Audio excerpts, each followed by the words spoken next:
ভোরবেলা চলে আসছি ভেজিটেবল গার্ডেনে। এখনো ভেজিটেবল নাই, তবে কাজ চলতেছে।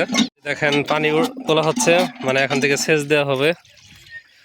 প্রথমে সেচ দেওয়া হবে, সেচ দেওয়ার পর মাটিটা ভিজা করে তারপর হাল চাষ করা হবে। এর জন্য এই যে কাজ চলতেছে। স্টার্ট দিয়ে পারবি না? পারবি? তাহলে হ্যান্ডেল নিয়ে কি করস?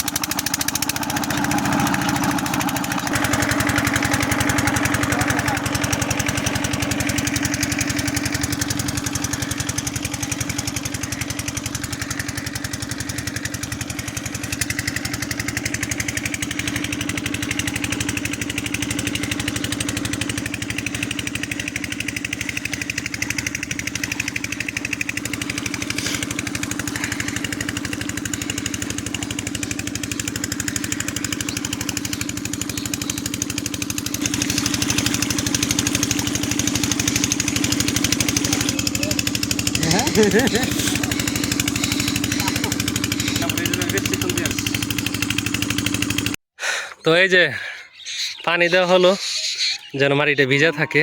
হয়তো 1-2 দিন পরে হ্যাঁ করে দিব, চাষ দিয়ে দিব, তারপর বপন শুরু করে দিব। দেখেন কত পাখি চলে আসছে, মাশাল্লাহ। এই পাখিগুলো কিন্তু দরকার। আমি চাচ্ছি যে এই যে সর্বপ্রাণীর জন্য কল্যাণ করা হয় সেরকম কৃষি করা। যদি একদম ছোট পরিসরে দেখতেছেন, তবে ইচ্ছা আছে যে এটার পরিসর অনেক ব্যাপ্ত করা। দেখেন কত ধরনের পাখি, শালিক, ফেঁচা, ওই যে দেখেন আপনার কাক দেখেন, এই কাকও কিন্তু চলে আসছে, দেখছেন কাকও চলে আসছে।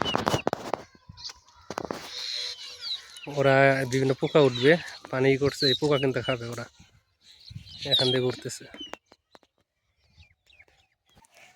গোবর মোটামুটি শুকনো আছে, একদম শুকনো না। এটা কিন্তু ভালোভাবে শুকিয়ে দেওয়াটা উচিত। তাছাড়া সাথে সাথে আর আবাদ করা হইতেছে না, কিছুদিন রাখা হবে। তারপর আর যেহেতু ছড়িয়ে দেওয়া হবে তাড়াতাড়ি, এটা যেটা ভিজা যে একটা ভাব আছে ওইটা চলে যাবে। যদিও এখন পানির মধ্যে দেওয়া হইতেছে, কিন্তু যমুনের পানি শুকাতে সময় লাগবে না। যাই হোক, কাজ শেষ দিলাম। এই যে দেখেন গোবর ছিটিয়ে রাখছে এই যে। তো এখন যেটা করব, 2-1 দিন পর ট্রাক্টর দিয়ে হাল দিয়ে তারপর শাকসবজি এগুলা বপন করে দিব।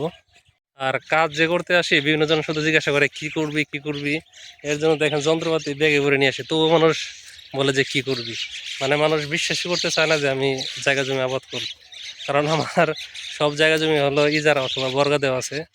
এবারে যে এটুকু জায়গা শুধু নিলাম ন্যাচারালভাবে শাকসবজি উৎপন্ন করার জন্য। যাই হোক, ধন্যবাদ জানাই যারা ভিডিওটি দেখলেন।